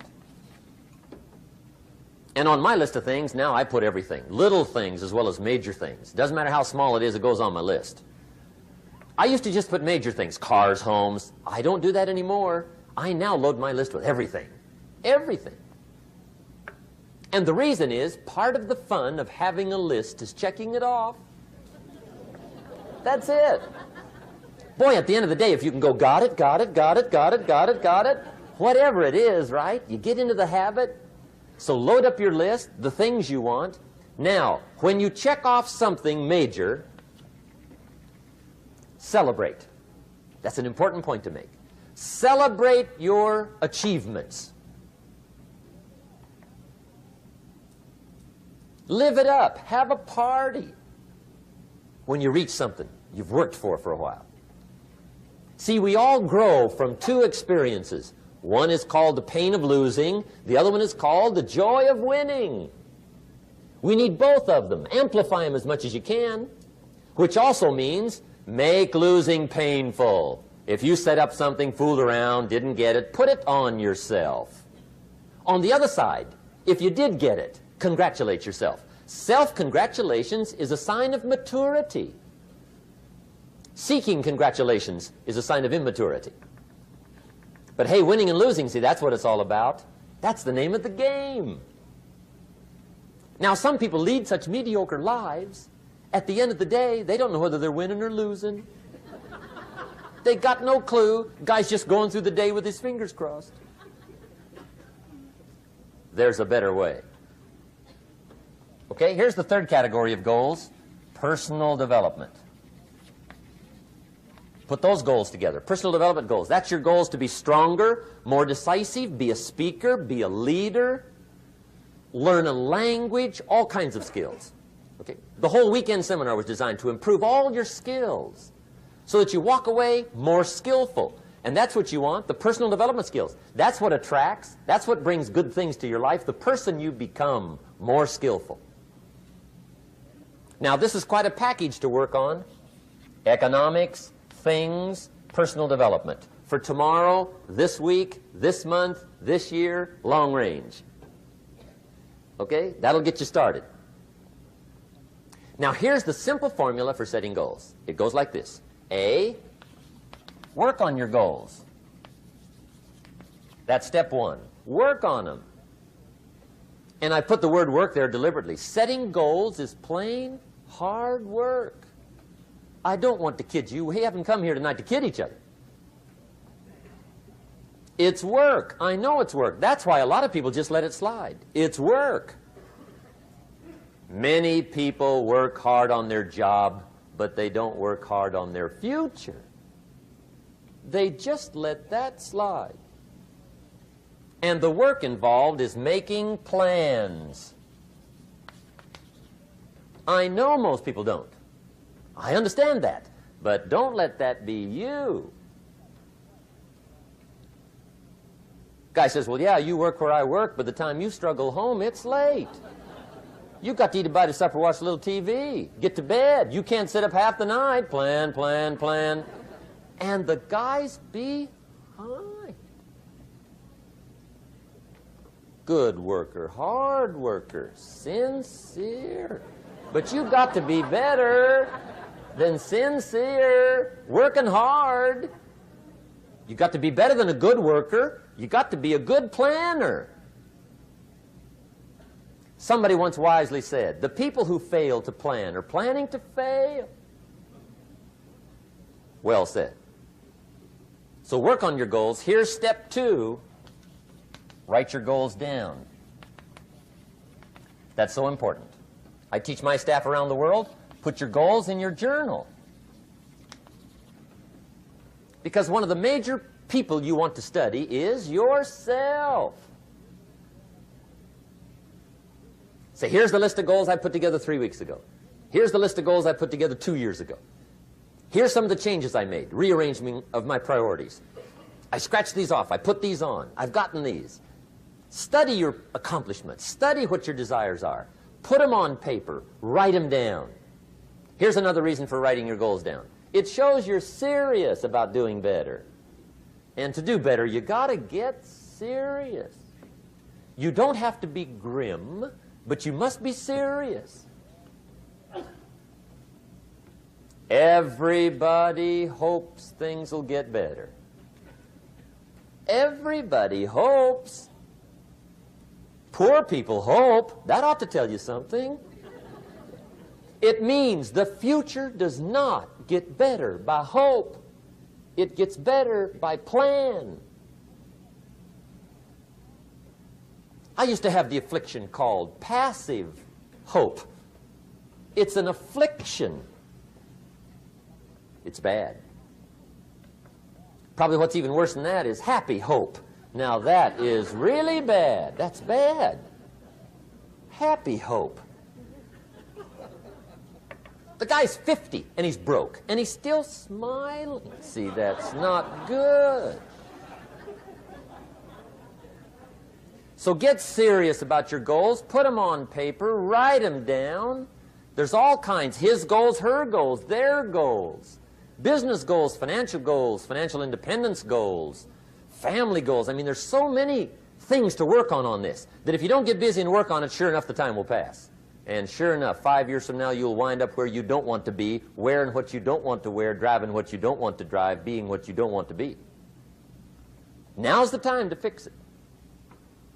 Now, here's the third step to your goals. Check the size of your goals and the kinds of goals. How big they are, what kind they are, affects you. And here's one of the important phrases of the evening. Your goals are affecting you, whatever they are. Your goals affect your handshake. Your goals affect your attitude, personality. Your goals affect the way you walk, the way you talk, the way you dress. All day long, we're being affected by our goals. Now, some people have goals, but they have such lousy goals. The effect is bad. I asked a guy one time, what are your goals for this month? The guy said, look, if I could just scrape up enough money to pay these lousy bills. That was his goal. I'm not saying it isn't a goal. It's a goal, but it's such a lousy goal, the effect is bad. You don't jump out of bed on Monday morning and say, oh boy, another chance to go out and scrape up the money to pay my lousy bills. See, you don't do that. Usually you say, oh, not another Monday.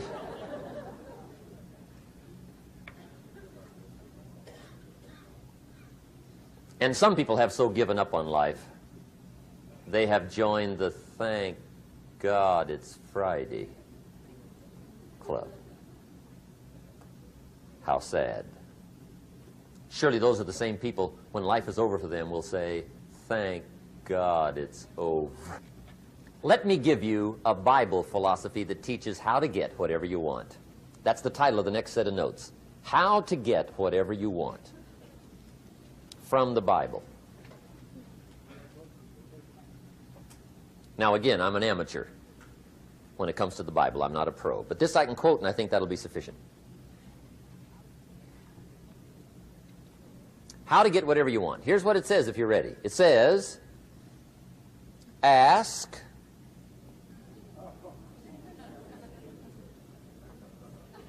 That's it. End of notes. Ask.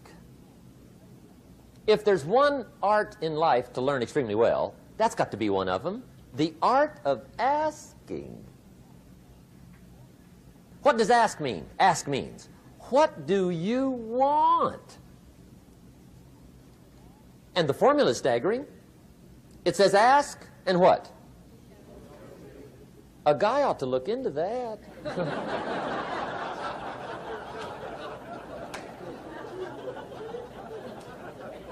He says, yeah, but you work where I work. By the time you struggle home, it's late.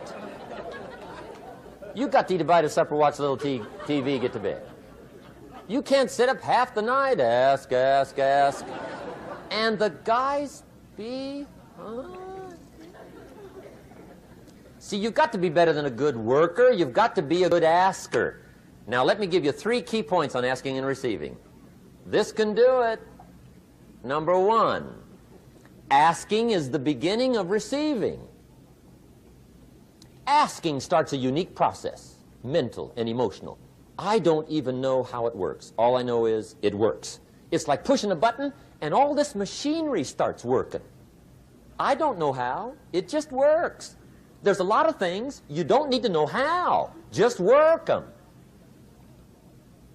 Some people are always studying the roots. Others are picking the fruit. I mean, it depends on what end of it you want in on. Asking is the beginning of receiving, so start the process. Here's number 2. Receiving is not the problem. Receiving is automatic. Now, if that's true, receiving is not the problem, what's the problem? Failure to ask might be one of your major problems. I don't know. Check it out.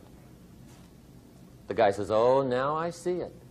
I got up last year and hit it every day, but there's not a scrap of paper with my goals on it. Good worker, poor asker. So you got to change that. Here's number 3. Receiving is like the ocean. There's plenty, especially in California. It's like an ocean here.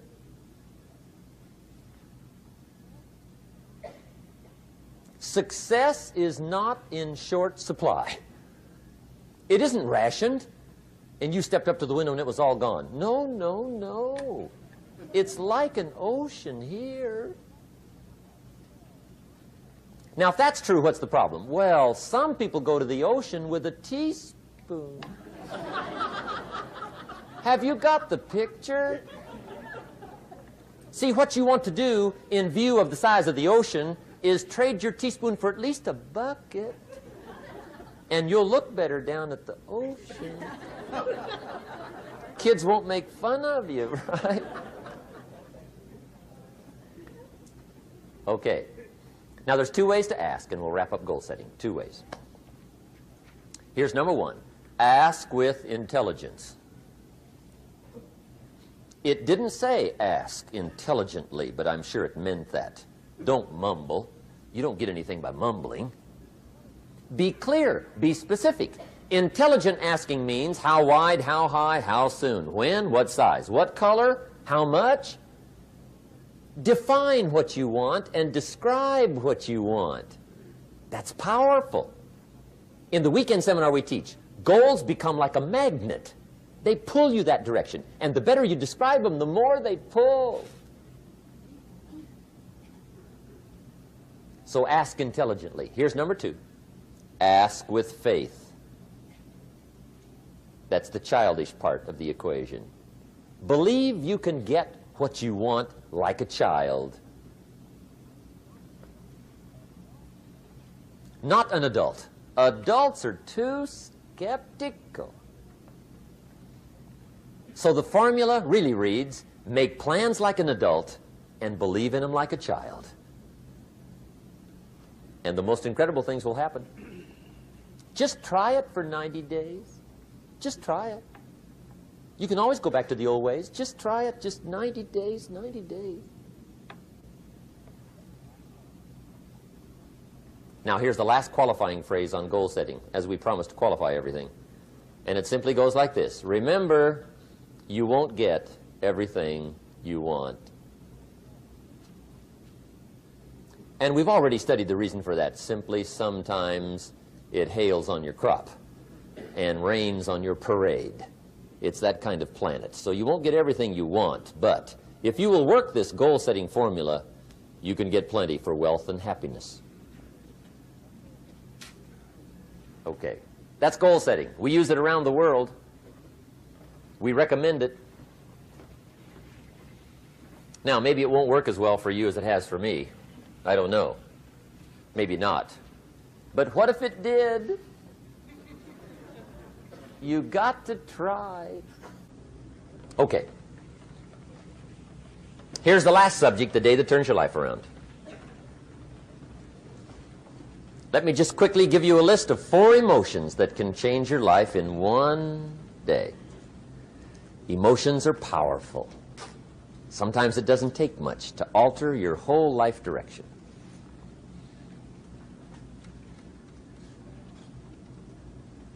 Okay, here they are. Number 1, disgust. Powerful emotion. Disgust says, I have had it. See, that could be the day. The day you can say, I've had it. And whether you've had it with something small or something major, the day you can say, I've had it, may not be the day it ends, but the day it begins. That's what I said when that little Girl Scout left my door when I'm 25. I give her the big lie, she leaves, I say, I don't want to live like this anymore. I've had it with lying and being broke. Powerful day. The man's finally had it with mediocrity. He's had it with being a loser. He's finally had it with those awful sick feelings inside, knowing his wife is at the grocery store looking at 2 cans of beans, one marked 37 cents, one marked 39 cents. And the guy sick inside knows his wife's going to buy the 37-cent can, and she doesn't even like the brand. Do you know why she's going to buy the 37-cent can? To save 2 cents. The guy sick inside finally says, I've had it. Being on my knees in the dust looking for pennies, we're not living like this anymore.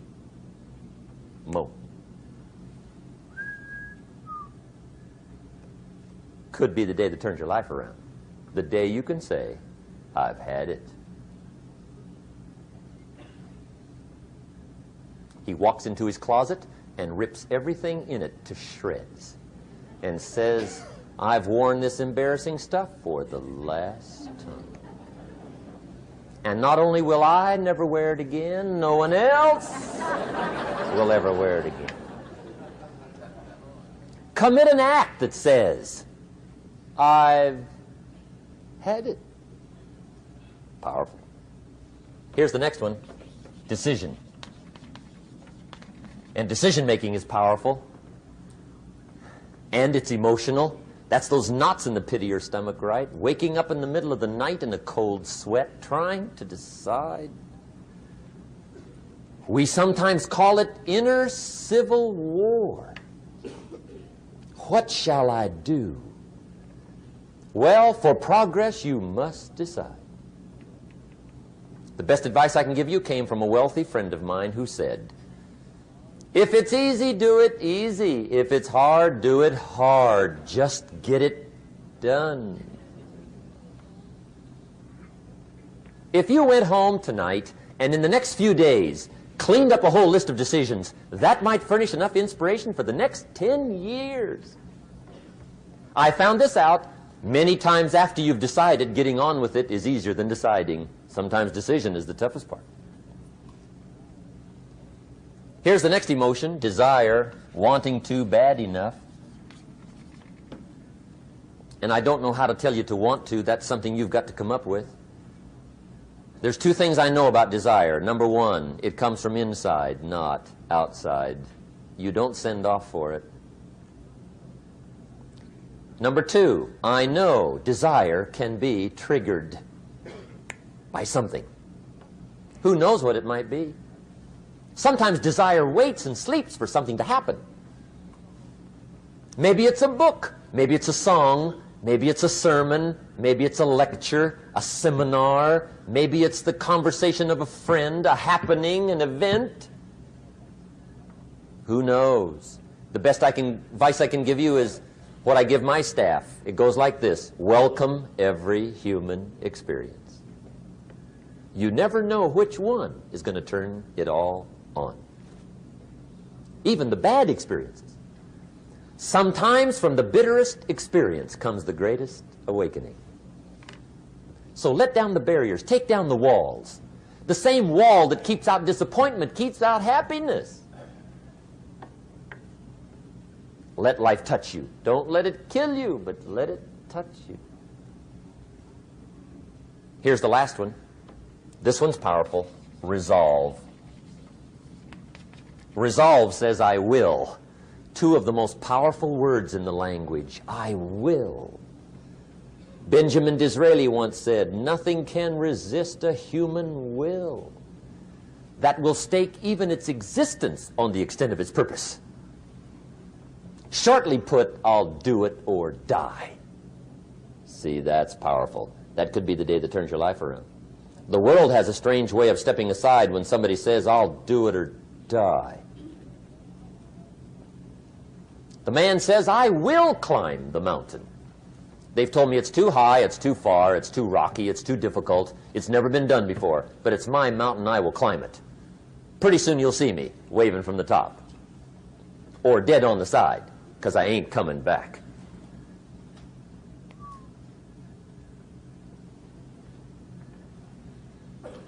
The best definition I ever got from the word resolve came from a little junior high girl in Foster City, California, up north.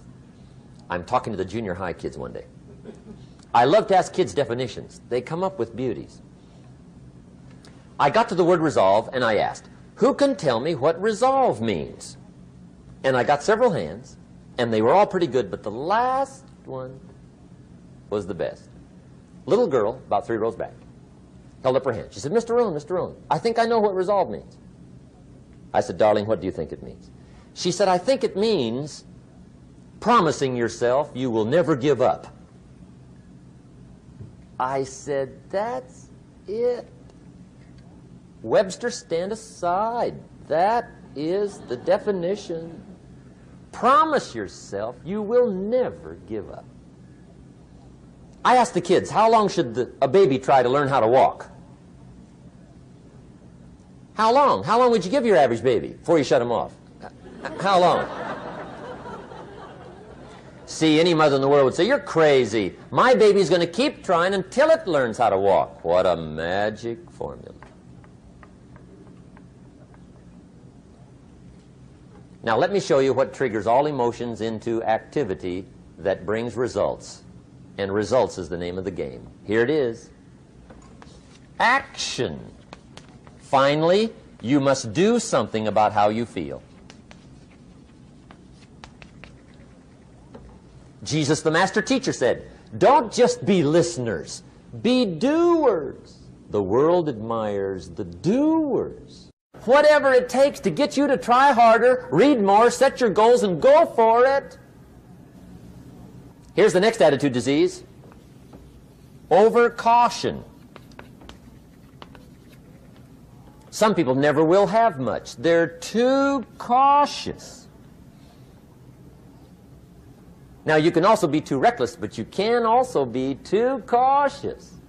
This is called the timid approach to life. And my caution was always the risk. Risk used to drive me right up the wall. I used to say, what if this happens?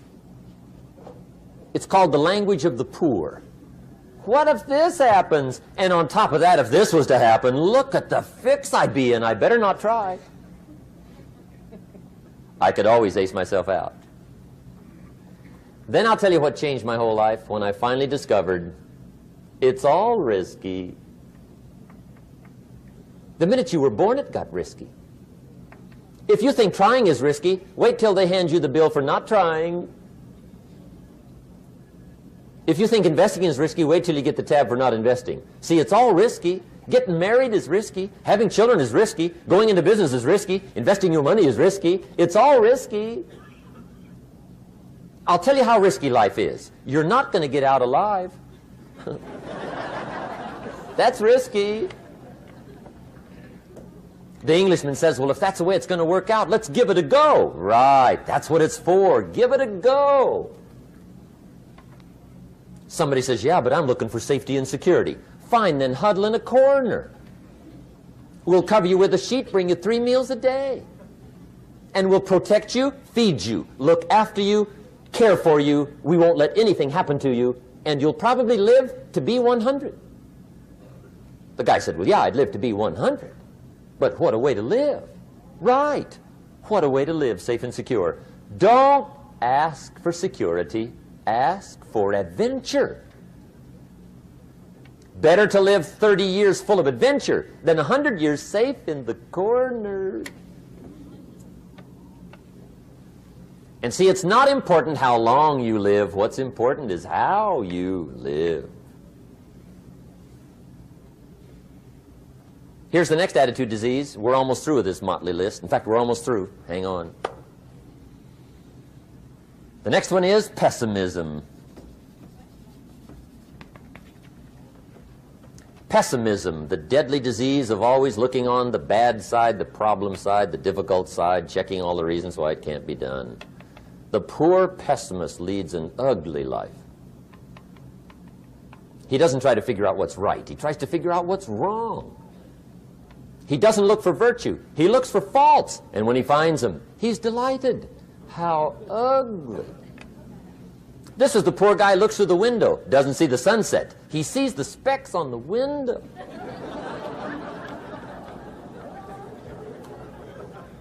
And this is the poor guy, right, who rushes up, takes such leave of his senses. This guy rushes up and he says, I've got 5 good reasons why it won't work. He's so dumb he doesn't know. All he needs 1. He's got 5.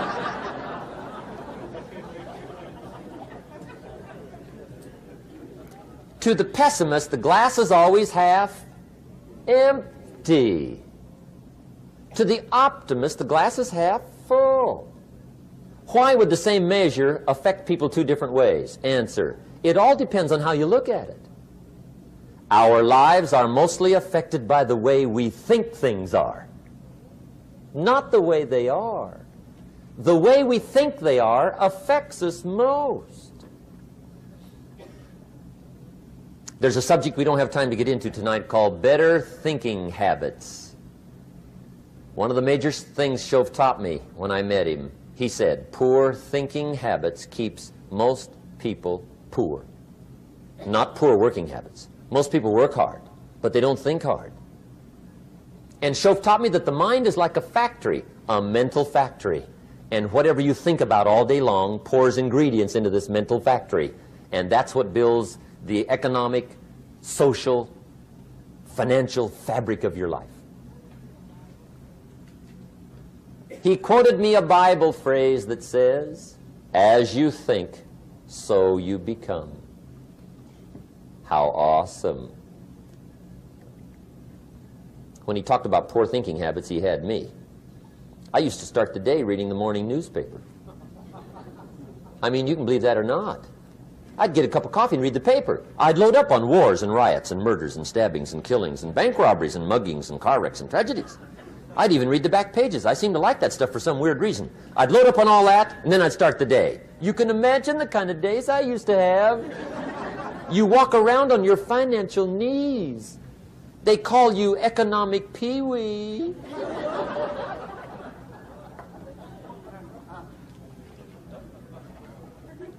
The guy says, I want to be a great leader. Wonderful. The first thing we do is follow him to his house.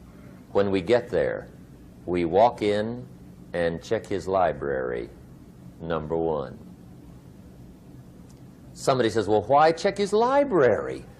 The reason is because what a man reads pours massive ingredients into his mental factory, and the fabric of his life is built from those ingredients.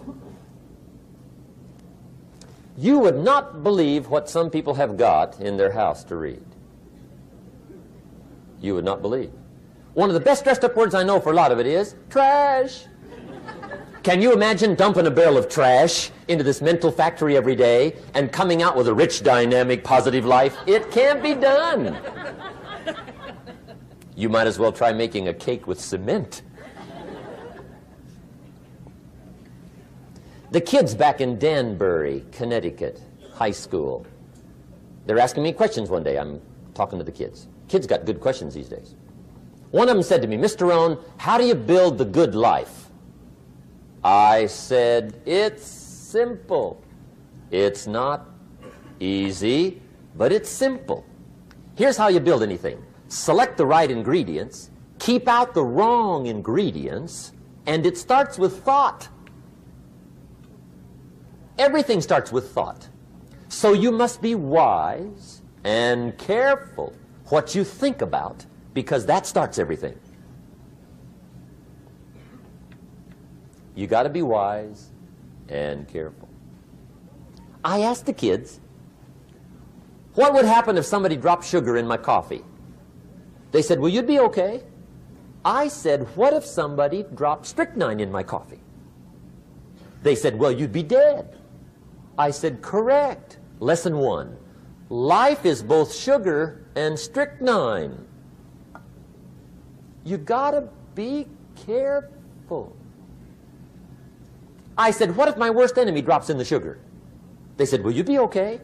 I said, what if my best friend, even by accident, drops in the strychnine? They said, well, you'd be dead. I said, correct. Lesson 2, watch your coffee.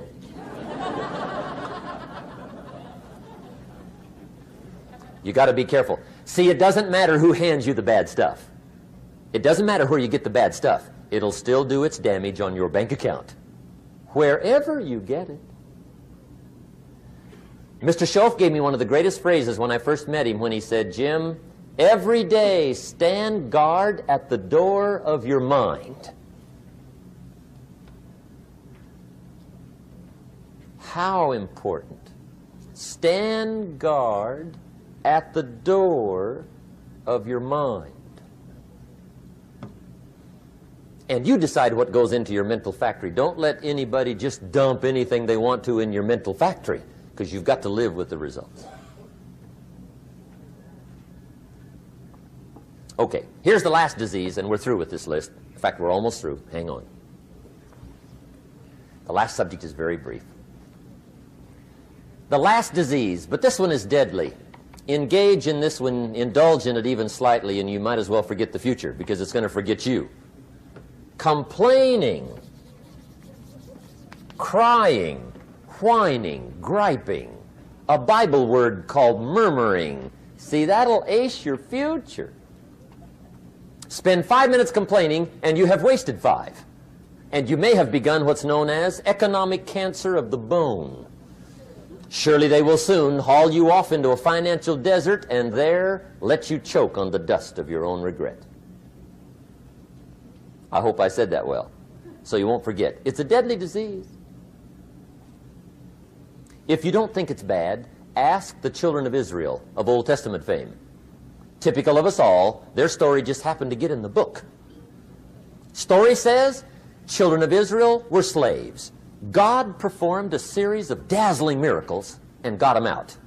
And now they're heading for the promised land. Remember the story? Heading for the promised land. Tragedy of the story, they never got there. Reason. From day one, they started to complain. They griped about the water. They griped about the weather. They whined and cried and griped about the food. They griped about the leadership. They whined and cried because it was too far, too cold, too hot, too difficult, too miserable. I mean, they whined and cried for years. Finally, God said, I've had it, trip canceled. Or something like that. The story says they died in the desert, never got to the promised land. Which I think means 2 things. Indulge in this long enough, you get your future canceled.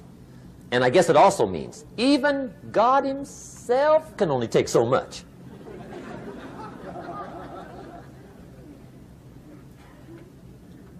Okay.